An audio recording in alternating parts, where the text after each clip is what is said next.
Edukasi batuk dan cara penggunaan masker.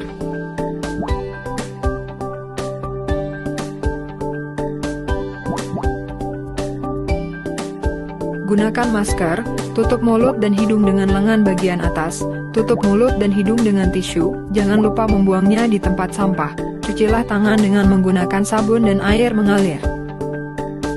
Tutup mulut, hidung, dan dagu. Pastikan bagian masker yang berwarna berada di sebelah depan. Tekan bagian atas masker supaya mengikuti bentuk hidung dan tarik ke belakang di bagian bawah dagu. Lepas masker yang telah digunakan dengan hanya memegang tali dan langsung buang ke tempat sampah. Cuci tangan pakai sabun setelah membuang masker yang telah digunakan ke dalam tempat sampah. Biar bersih, ganti masker Anda secara rutin apabila kotor atau basah. Obat untuk menekan batuk.